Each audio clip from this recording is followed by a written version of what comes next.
Terre d'empires glorieux et de vaillants guerriers, pays de civilisation et de savoir, terre de culture et de métissage, pays de partage et d'hospitalité, terre de nos dignes pères, tu es ce qui nous définit et nous rassemble dans l'épreuve et dans la prospérité.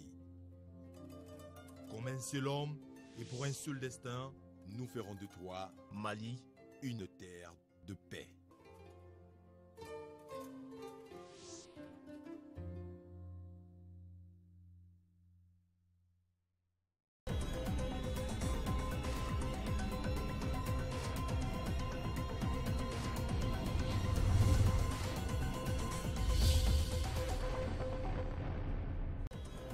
Le Mali, présent à la célébration du 60e anniversaire de la cession du Ghana à l'indépendance, le Premier ministre Modibo Keïta, représentant le chef de l'État, prépare aux festivités. C'était à l'Independence Square d'Accra sous la présidence du chef de l'État ghanéen Nana Akufo-Addo. Nos envoyés spéciaux sont Tchèdje Camara et Siaka Konaté. Coopération Mali-France sous de bons auspices, le département des Sons en France et les Serbes de Douanza, Djema et Nyoro du Sahel viennent de signer une convention. La partie française s'engage à accorder un montant de plus de 29 millions de nos francs CFA aux trois cercles du Mali. Dans Focus Santé, nous allons vous parler ce soir des premiers secours. Il s'agit des techniques d'aide apportées aux victimes d'accidents ou de dysfonctionnement de l'organisme. Nous retrouverons pour les détails Ramata Konaté en fin de journal. Nous sommes lundi 6 mars. Mesdames et messieurs, bonsoir. Je vous souhaite la bienvenue à notre grande édition. D'abord, nous avons ce message de félicitations du président de la République adressé à son Excellence, Monsieur Nana Akufo-Addo, président de la République du Ghana. La célébration de la fête nationale de votre pays m'offre l'heureuse occasion de vous adresser ainsi qu'au peuple frère du Ghana, au nom du peuple du Mali, de son gouvernement et à mon nom propre, mes très vives et chaleureuses félicitations. Je voudrais, en cette heureuse circonstance, vous renouveler ma détermination personnelle et celle du gouvernement du Mali à œuvrer au renforcement continu des excellentes relations de coopération et de fraternité existant entre nos deux pays. En vous souhaitant plein succès dans votre œuvre de construction nationale à laquelle votre Excellence s'attelle avec dévouement et patriotisme, je forme des vœux sincères pour votre bonheur personnel et pour la prospérité du peuple frère du Ghana. Je vous prie d'agréer, Excellence, Monsieur le Président et cher frère, l'assurance de ma très haute considération. Signé Ibrahim Boubacar Keïta, président de la République.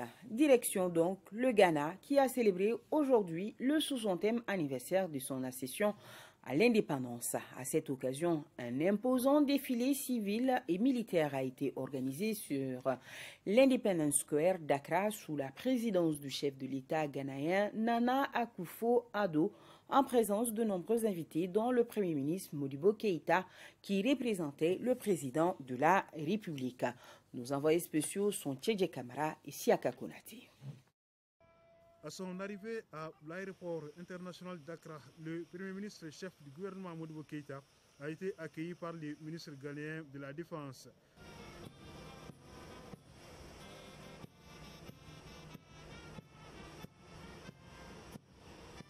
Après les honneurs militaires et la poignée de main avec les Maliens du Ghana venus lui souhaiter la bienvenue, la délégation s'est rendue directement à la place de l'Indépendance ou Independence Square pour assister aux festivités du 60e anniversaire de l'indépendance du Ghana, une indépendance proclamée le 6 mars 1957 par le docteur Kwame Nkrumah après 113 ans de colonisation britannique.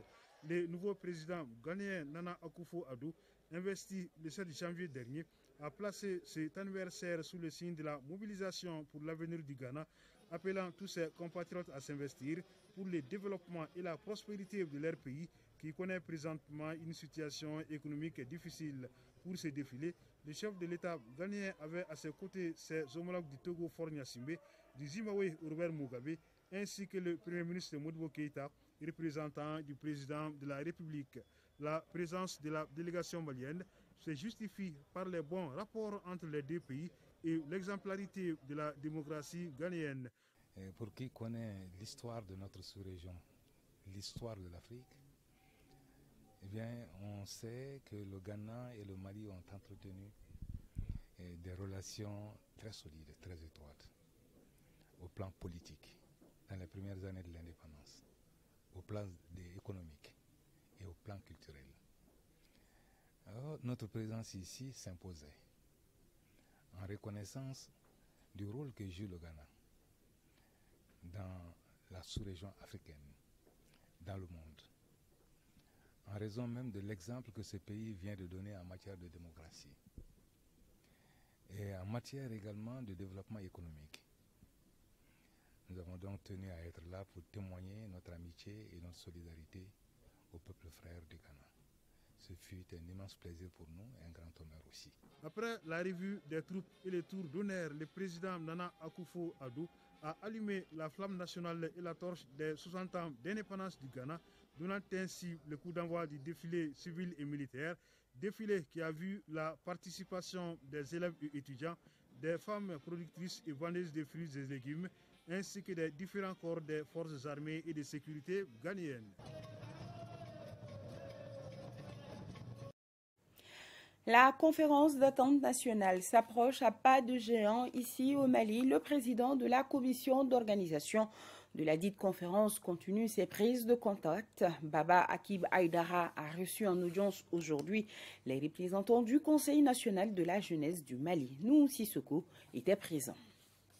Le président de la commission d'organisation de la conférence d'entente nationale poursuit ses consultations avec les différents acteurs de la société civile. L'exercice s'inscrit dans le cadre des préparatifs de ce grand rendez-vous. Avec la délégation du CNJ, Conseil national de la jeunesse, le rôle des jeunes dans l'organisation et leur participation de qualité à la conférence était au centre des débats. La jeunesse va jouer un grand rôle, surtout dans l'organisation matérielle, la sensibilisation aussi des jeunes autour de la question qui est la conférence d'entente nationale.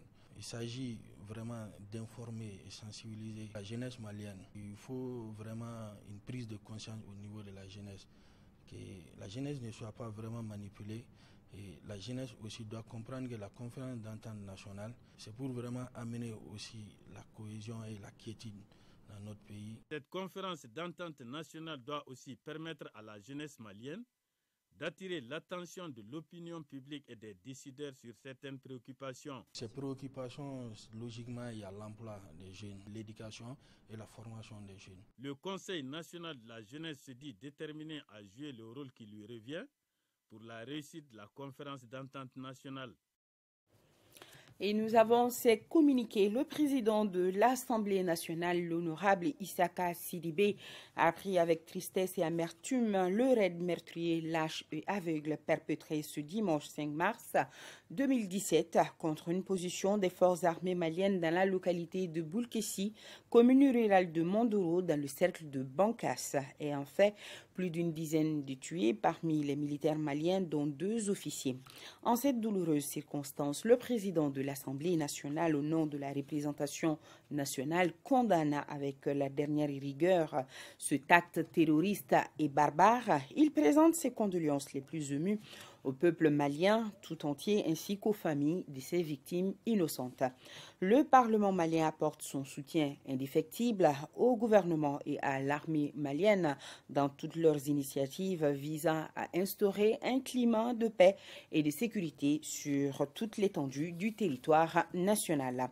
Le Bureau politique national et l'ensemble des militants du Rassemblement pour le Mali RPM s'inclinent devant la mémoire de ces valeureux fils du pays, rendent hommage à leur courage et leur sacrifice, souhaitent prompt rétablissement aux blessés et présentent leurs condoléances les plus émues à leurs familles, à l'armée nationale et à l'ensemble de la nation malienne.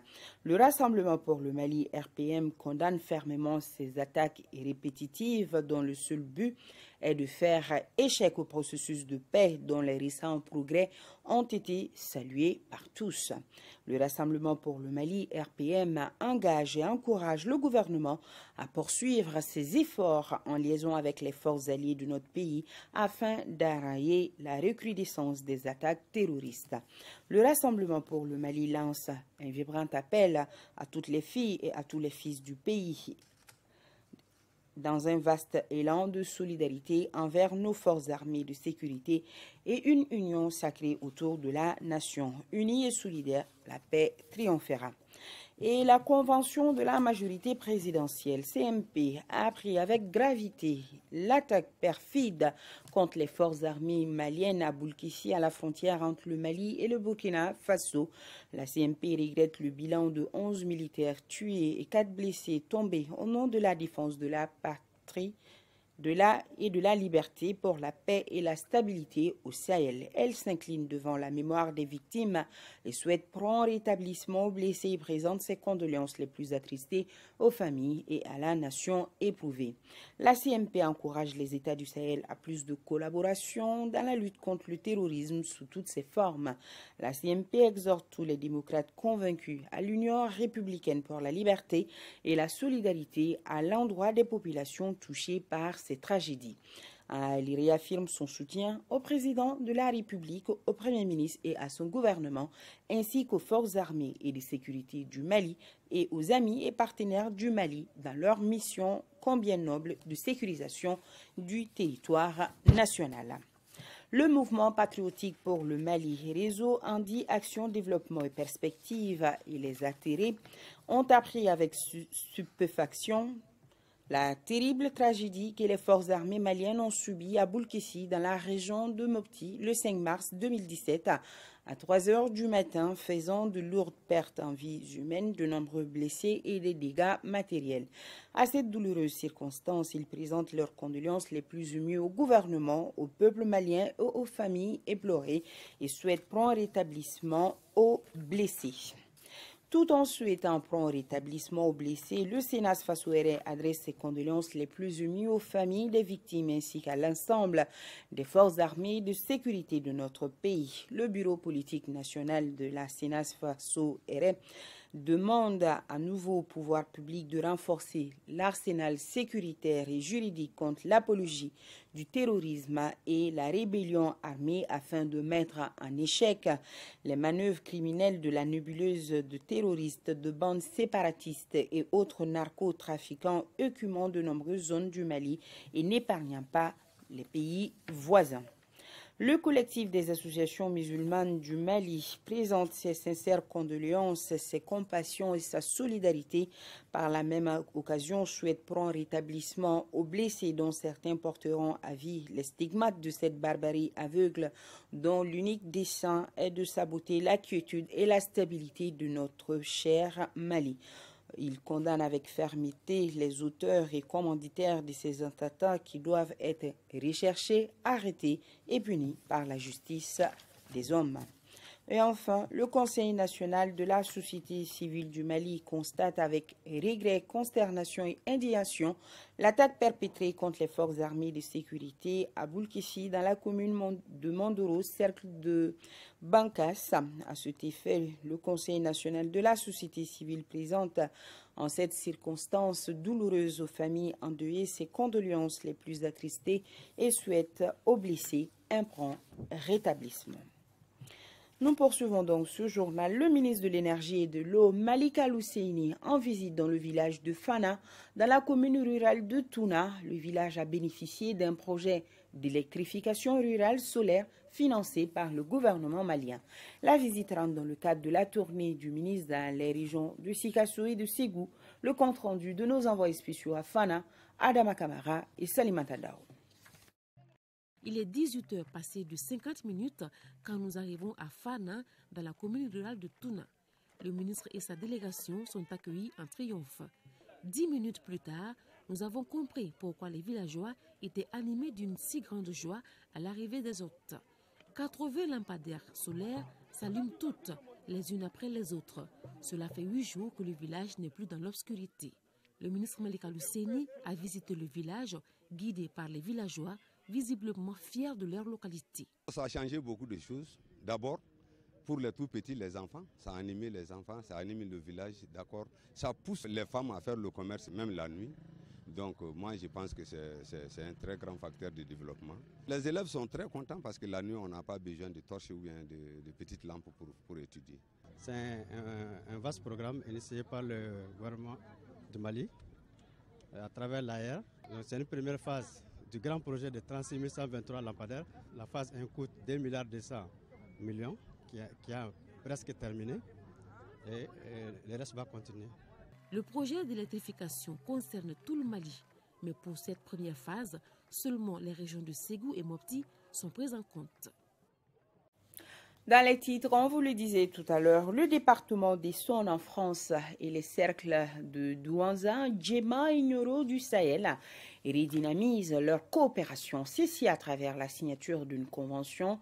Cet après-midi, au Haut Conseil des collectivités, l'Essonne s'engage à accorder un montant de plus de 29 millions de francs CFA aux 3 cercles du Mali. Un montant qui rentre dans un vaste programme de développement s'étalant sur 3 ans. Moribo Mariko nous informe également que la cérémonie de signature a été précédée d'une audience accordée à la délégation française par le président du Haut Conseil des collectivités. Reportage. Coopération décentralisée, les départements d'Essonne en France et les cercles de Douanza, Djema et Nioro du Sahel renouvellent leur bail. À travers cette signature de convention, Essonne s'engage à consacrer au minimum 45 000 euros, soit 29 475 000 francs CFA dans les 3 ans à venir à la mise en œuvre d'actions de coopération concernant les 3 cercles maliens. Chacun pour cela recevra la somme de 15 000 euros, soit 9 825 000 francs CFA. Des montants qui pourront être revus en hausse en fonction des projets. Aujourd'hui, le réseau EDDN compte 242 communes, soit 196 communes du département de l'Essonne en France et 46 communes des cercles de Djema, Douanza et Nioro au Mali. En somme, les populations des 3 cercles du Mali s'élèvent environ à 800 000 habitants. Ce protocole d'accord suivi de la signature d'engagement de la charte rentre dans un vaste programme de coopération commencé en 1996 et dont le volet 2016-2018 se chiffre à plus de 2 785 075 euros, soit 1 825 224 125 francs CFA. Une coopération qui est appelée à s'élargir à d'autres communes du Mali. Nous sommes les ambassadeurs français, vous êtes les ambassadeurs maliens et ensemble on fait un bon groupe d'ambassadeurs et on peut aller très très loin. À tous les acteurs, nous donnons l'assurance d'un accompagnement sincère et constant du Haut Conseil des collectivités du Mali. Un partenariat déjà salué par le président du Haut Conseil des collectivités au cours d'une audience accordée à la délégation française tôt dans la matinée. Le président Mamadou Satigi Diakité a pour l'occasion renouvelé l'engagement du Haut Conseil des collectivités à soutenir toute action allant dans le sens du développement local. À la matière, un festival entre collectivités maliennes et françaises est en gestation. D'ici là, Maliens et Français ont échangé des cadeaux en guise de souvenirs et de symboles d'une coopération mutuellement avantageuse. Nous allons parler des régions du Mali encore une fois, évoquant à présent la suite de la visite du ministre des Domaines de l'État et des Affaires foncières dans la région de Kayes. Maître Mohamed Ali Bachili mène une campagne de sensibilisation et d'information sur le foncier et à Kayes, les problèmes fonciers ne manquent pas du tout. On fait le point avec nos envoyés spéciaux en première région, Adama Koulibaly et Oumar Traoré. Dans les localités du cercle de Kayes visitées par le ministre des Domaines et des Cadastres, les problèmes notés ont pour nom confection de faux titres fonciers, vente illicite de terrain par des élus et leurs complices et l'inobservation des règles et procédures de l'État dans l'attribution d'espaces par des élus locaux. J'avoue que la plupart des conflits naissent de la méconnaissance des textes. Si vraiment les chefs de village dont on a souvent parlé, s'il leur avait été expliqué depuis très longtemps les limites et le contenu vraiment des droits coutumiers, je crois qu'ils n'allaient pas se livrer à ces exercices que nous voyons actuellement. Le gouverneur donne l'assurance de suivre tous les dossiers recensés. Les gens auxquels j'avais à faire face n'étaient pas de la même école que moi. Heureusement, aujourd'hui, le ministre des Domaines a confirmé ce que j'ai dit sur les titres fonciers mal acquis sur les attributions irrégulières faites par les chefs de village et les chefs de quartier et les mauvaises pratiques d'une certaine administration. Des gestes qui font la satisfaction du ministre. Si le dialogue peut résoudre les problèmes, je l'ai toujours dit, un mauvais arrangement vaut mieux qu'un bon procès. Alors c'est le dialogue qui peut permettre un arrangement qui tienne compte de l'intérêt de tout le monde et dans les différences de ces intérêts qui suscitent la compréhension des différentes positions. À Kaï, à Diboli et à Diala, localités dans lesquelles le ministre des Domaines s'est rendu aux populations, Maître Bathily leur demande de s'entendre, de renouer les liens sociaux d'antan. Toujours au menu des activités des ministres, suivons maintenant celui de l'emploi et de la formation professionnelle. Maman Babi a visité hier dimanche les réalisations du projet de formation professionnelle, insertion et appui à l'entrepreneuriat des jeunes ruraux fiers. La correspondance de Brima Kouné. Le ministre de l'Emploi et de la formation professionnelle effectue une visite dans le cercle de Kolokani. L'objectif de cette visite est de jauger les acquis du projet de formation professionnelle, insertion et appui à l'entrepreneuriat des jeunes ruraux fiers. Nous sommes à Yegetere Dialan, dans la commune de Tchoribougou. Ici, l'initiative gouvernementale qu'est le projet FIER profite bien à plusieurs personnes en matière d'embauche bovine. Après avoir fini de rembourser l'argent que le projet FIER m'a donné pour mon activité d'embauche bovine, j'ai pu payer un peu. Le projet FIER est vraiment une initiative louable.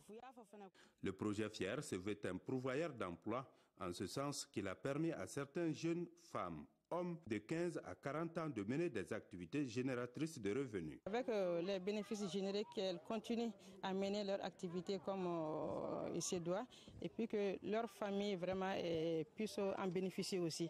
Le ministre de l'Emploi et de la formation professionnelle a visité le parc à bétail de Yegetere Dialan, le périmètre maraîcher de Moussa Diara de Tchemambougou et a échangé avec les populations sur le bien-être des communautés rurales. Le ministre a été très fier des acquis du projet FIER. Et je pense aussi que c'était le cas du chef de village, des chefs de village que nous avons rencontrés, de l'encadrement. Je pense que ça donne de l'espoir que les jeunes femmes et les jeunes hommes qui sont dans ce village-là n'ont plus besoin d'en sortir pour aller loin, pour aller dans des aventures, pour pouvoir gagner décemment leur vie. Le ministre Babi a prodigué des conseils aux populations au nom de la promotion de l'entrepreneuriat des jeunes ruraux. Restons à Koulikoro pour parler de politique. L'Union des forces démocratiques, UFD, vient de tenir dans la capitale du Méguitan sa conférence régionale avec à la clé l'adhésion du groupe important acquis pour la cause du parti de feu Maître Demba Diallo. Ces nouveaux adhérents s'y disent prêts à faire chemin politique avec l'UFD, un parti historique qui est à l'avant-garde de la lutte pour l'émancipation des peuples maliens et africains. Retrouvons encore une fois Brima Kouné. Cette conférence régionale de l'Union des forces démocratiques IFD est couplée à une adhésion de conseillers communaux et d'un groupe important de militants convaincus pour la cause de l'IFD. Ces nouveaux adhérents viennent de Srakurula, Koula, Dumba, Bankmana et bien d'autres localités. Leur porte-parole, Abdoulaye Kane, dit être attiré par les valeurs qu'incarne l'IFD, des valeurs que le président du parti énumère avec gaieté et fierté. C'est l'occasion pour moi, encore une fois de plus, de remercier et de féliciter tous ces valeureux jeunes cadres militants pour leur choix éclairé et responsable porté sur l'UFD. Cette conférence régionale se veut un grand rendez-vous politique émaillé de réjouissance pour le parti de feu Maître Demba Diallo. L'IFD, à travers son coordinateur régional de Koulikoro, Abdoul Kadri Bouare, se targue d'avoir eu de bons résultats dans la région de Koulikoro pendant les élections communales passées. Toutefois, son président invite tous les militants et sympathisants à plus de courage pour les échéances à venir. Nous réjouissons-nous de nombreuses réalisations socio-économiques et matérielles à l'actif du gouvernement Modibo Keïta sous l'impulsion du président Ibrahim Boubacar Keïta, entre autres les nouvelles usines, les nouvelles centrales électriques, la route Bamako-Koulikoro et le plus récent est l'ouverture du complexe universitaire de Kabbalah, un gigatex joyau sans pareil dans la sous-région africaine. L'IFD a aussi fait un clin d'œil sur l'actualité en accueillant avec satisfaction l'installation des autorités intérimaires dans les régions septentrionales de notre pays. La commission des travaux publics de l'Assemblée nationale est à Ségou pour voir l'évaluation des travaux des chantiers, de la voirie et de l'échangeur multiple. Mariam Sagara et Barakoumaïga sont nos envoyés spéciaux. Ségou change littéralement de visage. La ville se modernise, se transforme avec la réalisation des 10 km de voirie et de ses échangeurs multiples. À la sortie, versant, s'ajoutent les 7 km 2x2 voies déjà finis. Ségou s'ouvre ainsi aux autres villes et au monde avec ces routes qui arpentent la ville. Il s'agit donc de la construction de 2 grands boulevards, à savoir le boulevard de la gendarmerie et le boulevard de la Médine. Ces rues-là sont aménagées de manière à avoir un réseau d'assainissement complet, à avoir l'éclairage public, les trottoirs bilatéraux et bien sûr le reboisement en arbres le long des accotements-là. On est dans le délai requis et on a projeté un avenant qui est en cours d'exécution sur lequel on sera situé dans très peu de temps. Malgré les désagréments enregistrés au cours des travaux, la population à Ségou est heureuse de voir ces ouvrages se réaliser pour la postérité. L'État a bien fait de lancer ce projet parce qu'à l'époque, l'accès de Ségou concernant les routes, ce n'était pas tellement facile. Mais avec ces goudrons-là, je crois que ça donne une bonne image. Depuis 2015, le président de la République, lors de sa visite, a lancé beaucoup de chantiers à Ségou. Les travaux continuent normalement et l'état d'avancement est vraiment à hauteur de souhait. Et la qualité des travaux que nous avons vus est rassurante. À Markala, les travaux de voirie ont accusé un petit retard comme à Ségou, mais l'espoir y est pour les 2 km 800. Par rapport à l'échangeur, je pense qu'aujourd'hui, ils ont beaucoup évolué. Ils sont à 60%, voire 62%. Alors, d'évolution pour un délai consommé de 80%. Dans quelques mois, ceux qui ne sont pas allés à Ségou depuis un certain temps ne se retrouveront plus. L'épouse du chef de l'État, Keïta Aminata Maïga, a présidé cet après-midi la cérémonie de lancement de Oron. Oron est un projet culturel qui vise à sensibiliser la jeunesse malienne sur les vraies valeurs de la citoyenneté. Il est initié par la direction de Blomba et s'étale sur une période de 6 mois. Son coût de réalisation, plus de 20 millions de francs CFA. Oron va toucher des milliers de jeunes scolaires et nous allons y revenir plus en détail dans nos prochaines éditions avec Mohamed Ould Mamouni. Le directeur général de la police en visite dans la région de Mopti, Moussa Ag Infayi, a échangé avec le personnel des commissariats de police de Badjangara et Mopti sur leurs conditions de travail. Aminata Touré a suivi la visite. La remise des clés est un geste anodin, mais combien important pour les bénéficiaires que sont le commissariat de police de Sévaré et la direction régionale de la police de Mopti. Ces derniers voient ainsi leurs capacités opérationnelles renforcées. Et le tout nouveau directeur régional de la police de Mopti s'en félicite. En cas de problème dans la cité, c'est le véhicule du commissariat qui est utilisé. Ce véhicule vient à point nommé pour au moins assurer la sécurité du trajet pour les autorités qui arrivent dans la cité. Pour le directeur général de la police, ce geste s'inscrit dans le cadre de l'amélioration des conditions de travail des agents de la police. Et la région de Mopti le mérite compte tenu de sa situation géographique. Renforcer les capacités opérationnelles de ces unités de police qui sont dans cette région.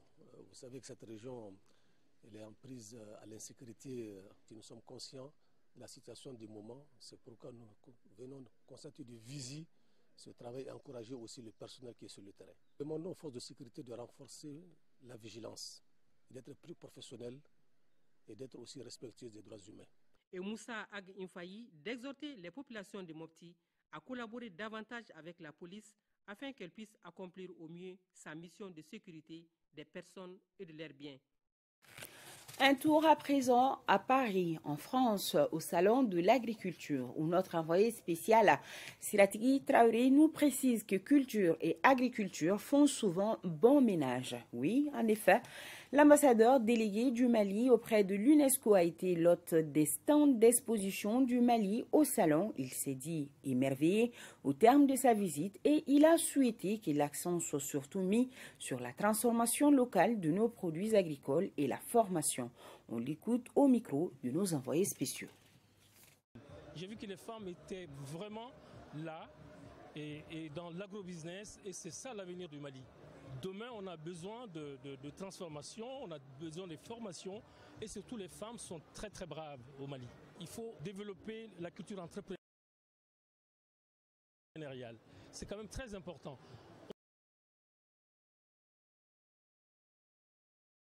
On a toutes les matières premières sont au Mali et on a besoin de créer des entreprises pour mettre en valeur toutes ces matières premières. Et c'est quand même très important. Même l'UNESCO a mis en place, ça s'appelle CAPEFA, c'est-à-dire le renforcement des capacités même des enseignants. La formation est au cœur même de l'UNESCO pour former même les femmes dans les métiers. Tout l'argent qui va au Mali est surtout dans la consommation, mais pas dans les métiers de développement. C'est-à-dire les services, les banques et tout ça. On a besoin de ça. Vous avez vu même au Ghana, et le Ghana est devenu une puissance économique maintenant. C'est grâce à sa diaspora. Parce que la diaspora a beaucoup investi dans tout ce qui est développement d'entreprises. Voilà, petit problème technique sur cet élément. Sachez quand même que l'ambassadeur délégué du Mali auprès de l'UNESCO était au micro de nos envoyés spéciaux Abdul Salam Bambara et Siratigi Traoré. La plateforme Tungarake Mali, en partenariat avec la Banque internationale pour le Mali, vient d'officiellement lancer les activités du service de la plateforme Tungarake Mali. Les différents produits et services sont en ligne. Moussa Fane nous les fait découvrir. L'objectif de l'initiative Tunkaranke Mali, mise en place en collaboration avec la Banque internationale pour le Mali BIM SA, vise à faciliter l'investissement de la diaspora malienne. Les produits et services de la plateforme sont disponibles sur le site www.tunkaranke-mali.com. La BIM nous accompagne pour permettre à ces gens-là, à partir de leur compte, de payer les factures EDM au Mali par eux-mêmes, d'acheter le terrain et construire par eux-mêmes et envoyer de l'argent sur les comptes Orange Money de leurs proches sans se déplacer et sans envoyer de l'argent à qui que ce soit ici au Mali. Le représentant de la BIM SA a rassuré les responsables de la plateforme quant à l'accompagnement de la structure à travers les représentations du groupe. Cette plateforme Tunkaranke vient en complémentarité pour faciliter encore les transactions pour les Maliens de l'extérieur. Nous sommes allés aujourd'hui au-delà même d'envoyer de l'argent dans les comptes. Nous accompagnons les Maliens de l'extérieur pour leur faire venir investir dans les pays ici. La plateforme Tunkaranke Mali veut étendre ses domaines d'activité pour satisfaire les besoins d'investissement des Maliens de l'extérieur. La semaine nationale de partage de la gestion axée sur les résultats du développement s'achève. Les participants ont formulé d'importantes recommandations. Batraouri nous en parle. La semaine nationale de partage de la communauté africaine sur la gestion axée sur les résultats du développement s'achève sur de bonnes notes.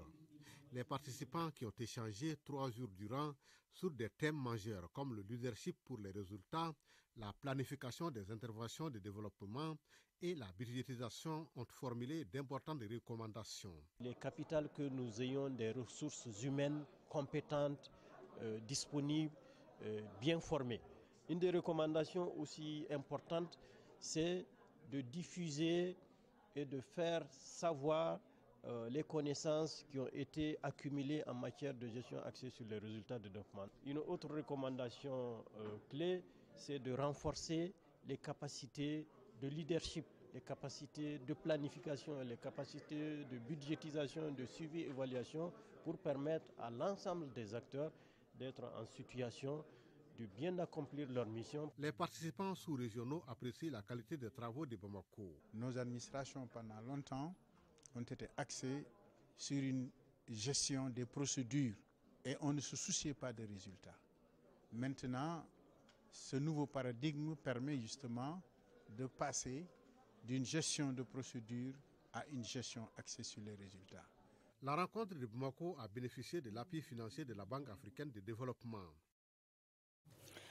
Responsables du département en charge des affaires religieuses et leaders religieux se rencontrent.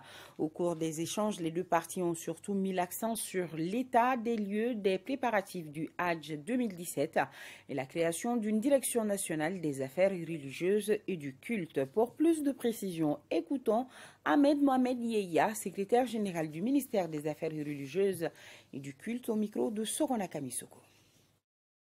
L'objet de la rencontre, c'était d'échanger et de communiquer avec nos partenaires stratégiques qui sont les organisations confessionnelles, toutes confessions confondues, sur les grands enjeux et les perspectives du ministère en charge des affaires religieuses et du culte.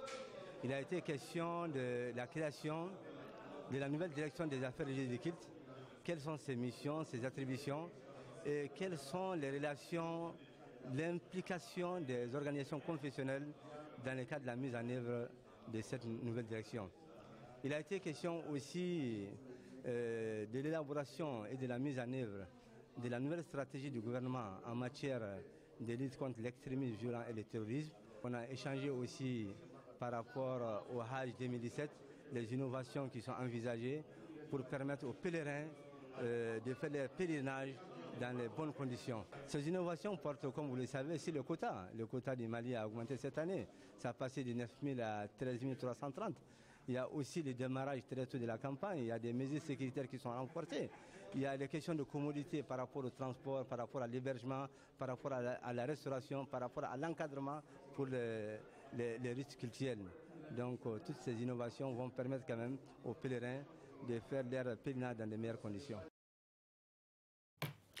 Et nous avons cette nouvelle installation des autorités intérimaires à Tombouctou et Taoudoueni est remise donc à une date ultérieure, nous précise notre correspondant permanent. Après la journée mouvementée d'hier, le calme est revenu à Tombouctou toute la journée. L'administration, le commerce et les banques ont certes fonctionné au ralenti, mais aucun incident n'a été signalé.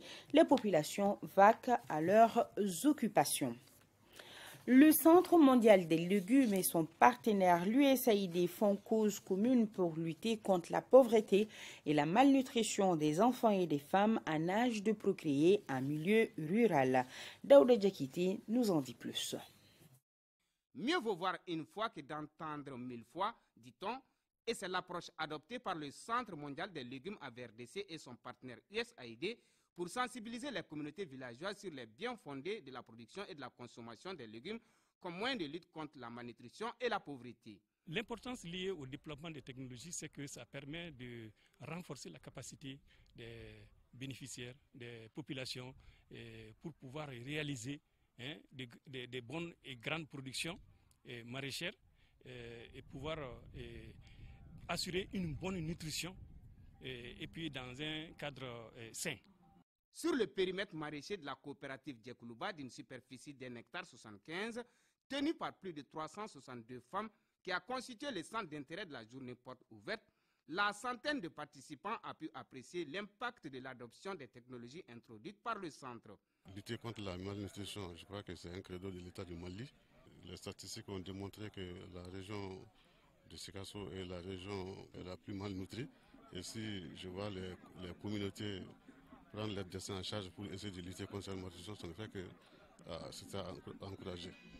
Rappelons que le Centre mondial des légumes à VRDC intervient dans les cercles de Koutiala, Bougouni et Sikasso à travers une vingtaine de centres de formation pour la diffusion à large échelle des technologies de production maraîchère. Et nous avons ce communiqué de EDMSA qui vient de nous parvenir. EDMSA informe donc son aimable clientèle que suite à un incident survenu au niveau du poste de Kalabankourou, la fourniture de l'électricité connaîtra quelques perturbations. La direction générale présente ses excuses pour les désagréments occasionnés. Focus Santé porte aujourd'hui sur les premiers secours. Il s'agit des techniques d'aide apportées d'une part aux victimes d'accidents comme l'étouffement, la perte de conscience ou l'hémorragie, d'autre part aux victimes de dysfonctionnement de l'organisme. Il s'agit d'apprécier l'état de conscience et celui de respiration de la victime en vue de lui apporter les gestes de secours adéquats, suivant les explications de Ramata Konati. Bonjour monsieur, est-ce que vous m'entendez? Si vous m'entendez, ouvrez les yeux, serrez-moi les mains. Il ne réagit pas. Devant un cas similaire où la victime a perdu conscience et est couchée sur le dos, il faut rapidement lui apporter secours. Le premier geste de secours consiste alors à la libération des voies aériennes en basculant la tête de la victime en arrière et en soulevant son menton. Généralement, dans les états d'inconscience, ce qui tue la victime, c'est quand la victime est sur le dos. Il y a un relâchement musculaire de tout l'organisme. La victime en relâchement musculaire peut avaler sa langue comme on le dit couramment. Obstruction de la langue, ça veut dire la langue peut retourner dans l'inverse et ça ferme les voies aériennes. S'il n'y a pas quelqu'un qui peut basculer la tête de la victime, dégager la langue, l'amener à sa position initiale, la victime peut mourir par étouffement. Il s'agit de mettre la victime sur le côté en position latérale de sécurité. En ce qui concerne la respiration de la victime, on l'apprécie à travers 3 gestes. Le secouriste va se mettre à genoux auprès de la tête de la victime.